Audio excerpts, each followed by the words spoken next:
تقریب کو آگے بڑھاتے ہیں، اور اب میں التماس کرتی ہوں محترمہ عظمیٰ سلیم سے تشریف لائیں اور سلمیٰ اوان کے فن اور شخصیت کے حوالے سے ہم سے گفتگو کریں۔ السلام علیکم خواتین و حضرات۔ سب سے پہلے تو میں آثار لائف ٹائم اچیومنٹ ایوارڈ کے لیے بہترین شخصیت کا انتخاب کرنے پر آثار انتظامیہ کو مبارکباد پیش کرتی ہوں۔ سلمیٰ اوان کی شخصیت غیر متنازع ہے اور فنی قد و قامت بہت بلند ہے ان کا، جو آپ سب جانتے ہیں۔ میں ان کی شخصیت کی دو پہلوؤں سے واقف ہوں۔ اولین نقش تو ایک ناول نگار، افسانہ نگار اور سفرنامہ نگار کا ہے۔ اس لائف ٹائم اچیومنٹ ایوارڈ کے موقع پر زندگی کے دیگر رنگوں کو دہرانے میں بھی کوئی مذائقہ نہیں۔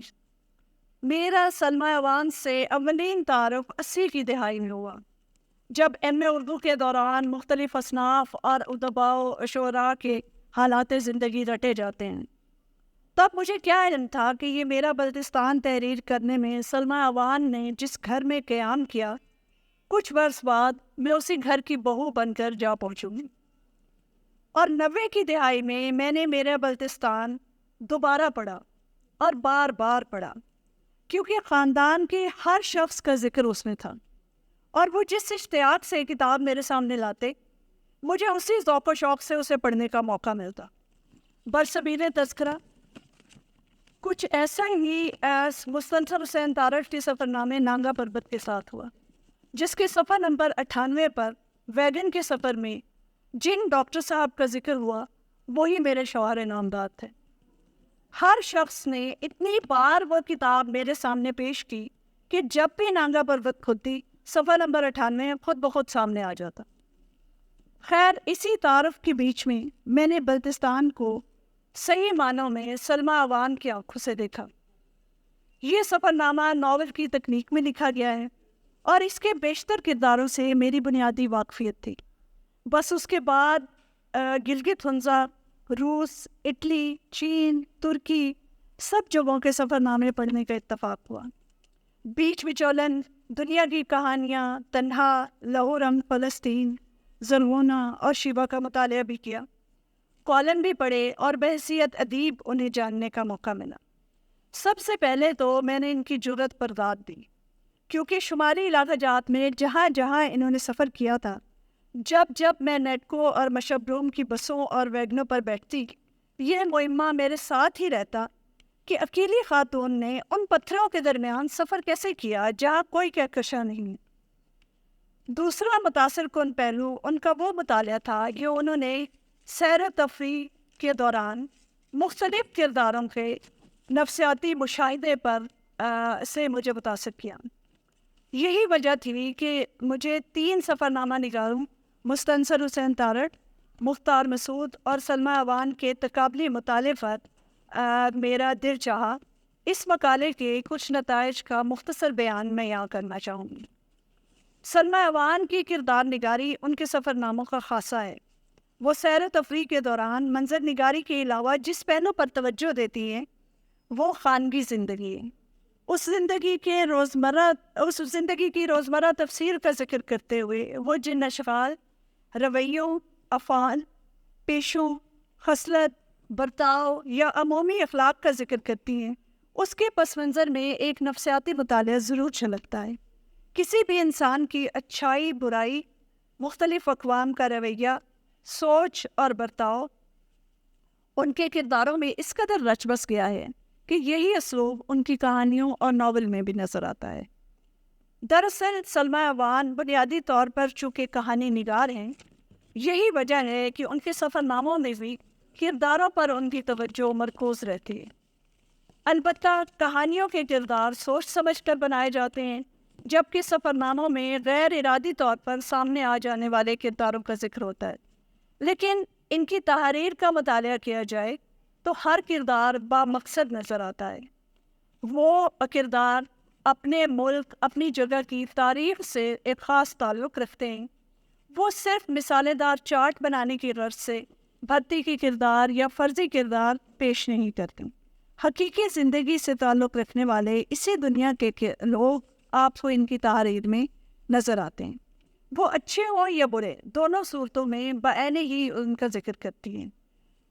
پردیس میں مدد کرنے والے ہوں یا جیب کترے، نقلی کرنسی حوالے کرنے والے ہوں، ہر ایک کا سچائی سے ذکر کرتی ہیں۔